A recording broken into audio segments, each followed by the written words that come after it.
নমস্কার, সবাই কেমন আছেন? আশা করি সবাই ভালো আছেন। আমি অনেক ভালো আছি। আজকে আবারও চলে এসেছি আমার চ্যানেলের আরেকটি নতুন রেসিপি নিয়ে। আজকে আমি এখানে তৈরি করেছি এঁচোড় চিংড়ি, একদম পারফেক্ট অনুষ্ঠান বাড়ির মতো। খেতে কিন্তু খুব দুর্দান্ত হয়েছিল। আর আশা করছি যারা আমার ভিডিওটা দেখছেন পুরো ভিডিওটাতে একটা লাইক করে দেবেন বেশি বেশি করে, এবং ভিডিওটা শেয়ার করে চ্যানেলটাকে সাবস্ক্রাইব করে দেবেন, আর ভিডিওটাকে স্কিপ করবেন না। চলুন পুরো ভিডিওটা দেখে নেওয়া যাক। এখানে আমি কাঁঠাল বা এঁচোড় ধুয়ে পরিষ্কার করে নিয়েছি। এটাকে সামান্য লবণ ও হলুদ দিয়ে সিদ্ধ করে নেব। জলও দিয়ে নিয়েছি আমি এখানে।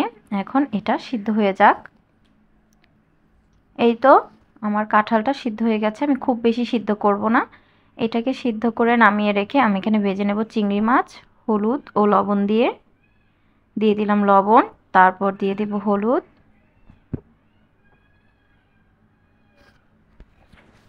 এখন এটাকে আমি মাছগুলোকে ভেজে নেব।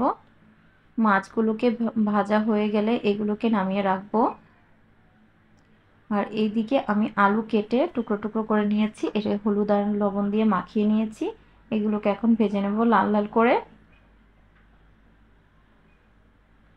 আলু ভাজা হতে থাক। এদিকে আমি জিরে বাটা নিয়ে নিয়েছি লবণ, দিয়ে দিব এখানে হলুদের গুঁড়ো, দিয়ে দিব মরিচের গুঁড়ো। এদিকে একটা মশলার পেস্ট আমি করে নেব। আর এদিকে আমার আলুগুলো ভাজা হয়ে গেছে। এটাকে নামিয়ে রাখবো। এটাকে নামিয়ে রেখে কড়াইয়ে দিয়ে দিব তেল। তেলের মধ্যে দিয়ে দিলাম তেজপাতা, তারপর এর মধ্যে দিয়ে দেব গোটা গরম মশলা, দিয়ে দেব পেঁয়াজ কুচি, দিয়ে এখন পেঁয়াজটাকে খুব ভালোভাবে ভেজে নেব। পেঁয়াজটাকে খুব ভালোভাবে ভেজে নিতে হবে। পেঁয়াজটা ভাজা হয়ে গেলে এর মধ্যে আমি পেঁয়াজ আদা ও রসুনের একটা পেস্ট করে রেখেছি ব্লেন্ডারে, এইটা দিয়ে দিলাম। এটাকে একটু সামান্য ভেজে নিতে হবে, তাহলে রসুনের কাঁচা গন্ধটা চলে যাবে, বা আদার যে কাঁচা গন্ধটা থাকে ওটা চলে যাবে। এটাও কষানো হয়ে গেলে তারপর আমি ওইদিকে যে একটা মশলার মিশ্রণ তৈরি করে রেখেছি ওইটাও দিয়ে দেব। লবণ, হলুদ, মরিচের গুঁড়োর যে জিরে বাটার যে একটা পেস্ট ওইটাও আমি দিয়ে দিলাম এর মধ্যে। এখন মশলাটাকে খুব সুন্দর করে কষিয়ে নেওয়ার পালা।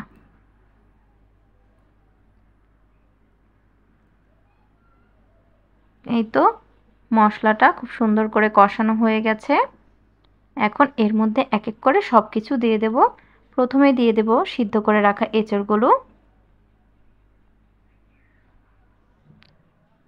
এখন এটা মশলার সাথে মিক্সড করে নেব।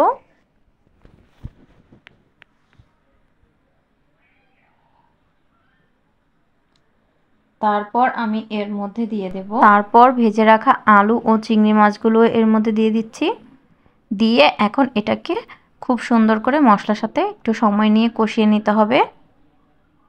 এখন এটাকে খুব সুন্দর করে কষিয়ে নেব।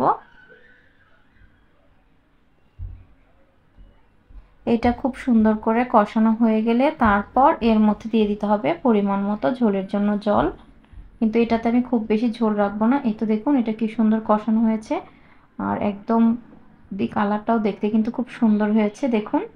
এখন আমি এর মধ্যে এই দেখুন তেলটাও কিন্তু ছেড়ে দিয়েছে। এখন এর মধ্যে জল দিয়ে দেবার পালা। দিয়ে দিচ্ছি এর মধ্যে পরিমাণ মতো জল। হয়ে গেছে, আর বেশি জল দেওয়া লাগবে না, যেহেতু আমি এটাতে খুব বেশি ঝোল রাখবো না। একদম মাখা মাখা একটা তরকারি হবে। এই তো ঝোলটা এখন ফুটে আসবে। এর মধ্যে আর কিছু দেওয়া লাগবে না, শুধু ঝোলটা ফুটে এলে ভালোভাবে রান্না হয়ে গেলেই এটাকে নামিয়ে নিলেই হবে।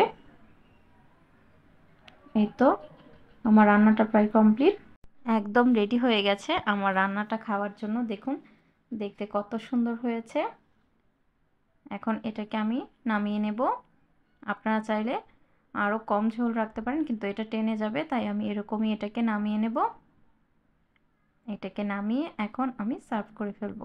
আজকের মতো এ পর্যন্তই। আগামীকাল দেখা হবে নতুন কোনো রেসিপি নিয়ে। টাটা। ভালো লাগলে অবশ্যই আমার চ্যানেলটাকে সাবস্ক্রাইব করে দেবেন এবং ভিডিওটাকে বেশি বেশি শেয়ার করে দেবেন। ভালো লাগলে অবশ্যই আমার চ্যানেলটাকে সাবস্ক্রাইব করে দেবেন এবং ভিডিওটাকে বেশি বেশি শেয়ার করে দেবেন।